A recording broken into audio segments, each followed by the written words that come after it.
Bien, continuamos con la segunda parte de El lado oscuro de Xóchitl Gálvez.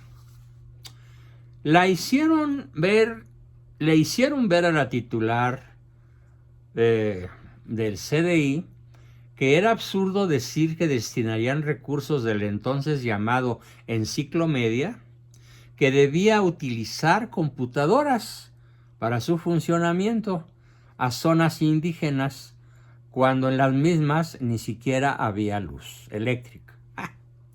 El monto de Enciclomedia, que ascendía a 10,744 millones, le señalaron a Xóchitl que sería mejor emplearlo en el combate a la pobreza y no en tirarlo a la basura en planes absurdos, como dotar de computadoras a regiones donde no hay luz eléctrica.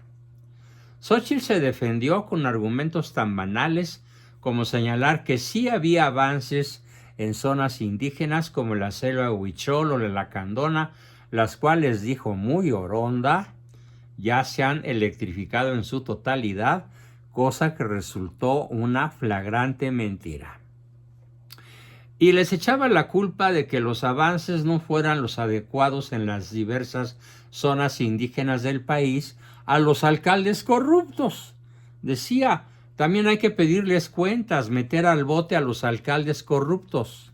Pero ella, Xóchitl Gálvez, no lograba explicar, por ejemplo, cómo era posible que, habiéndose destinado un presupuesto histórico de 21,488 millones de pesos en el 2005 al desarrollo de los pueblos indígenas, para julio de ese año apenas se habían ejercido 12,332 millones.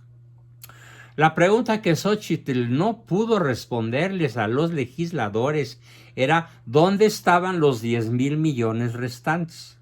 Y si de meter al bote a los corruptos se hubiera tratado, seguramente la funcionaria estaría pasando una larga temporada en Almoloya en lugar de aspirar a ser presidente de México.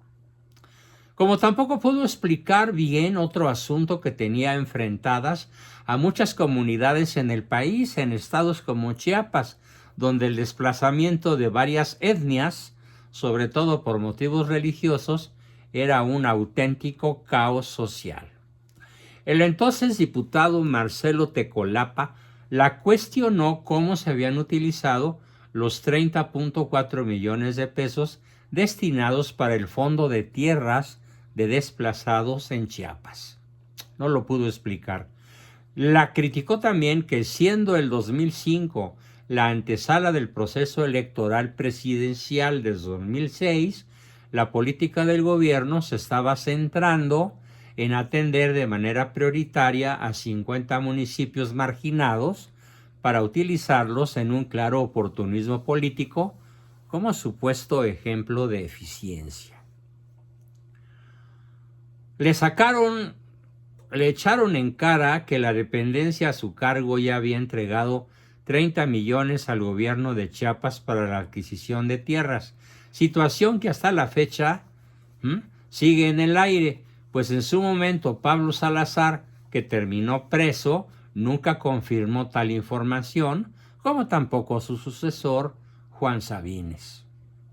Lo que sí se rumora en aquella entidad es que la excandidata al Senado se le atribuye la adquisición de un rancho en las inmediaciones de San Cristóbal de las Casas, que presuntamente compró a un comandante sandinista que hace años asesoró al expresidente Carlos Salinas. De hecho, algunos estudiosos del indigenismo se atreven a comentar que, si bien los recursos para los desplazados nunca llegaron, los mismos parece que fueron desviados para la adquisición de propiedades de exfuncionarios foxistas que navegaron con la aparente bandera de honestidad, cubriendo su verdadera bandera pirata de corrupción. Xóchitl, la entrona, la malhablada, la lenguaraz, no ha podido responder ni ha podido aclarar nada, porque sencillamente, amén de soltar palabras altisonantes y sarcasmos, nada hizo en realidad por los indígenas del país. Este es su peor lado oscuro. La pregunta que aún flota en el aire enrarecido por la conducta delictiva de su hermana Malinali es: ¿dónde quedaron los millonarios recursos que en su momento manejó la tan ahora promovida Xóchitl? Gente de esta calidad moral es la que propone la oposición impulsar hacia los máximos destinos políticos del país. ¡Qué horror! ¿Se dan cuenta por qué gana Morena?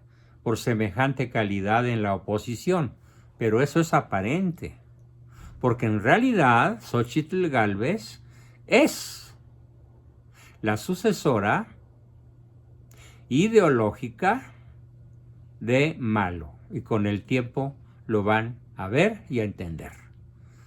Todavía nos queda un video más sobre el lado oscuro de Xóchitl Gálvez, pero en este caso tercero será sobre su ideología. Nefasta, por cierto.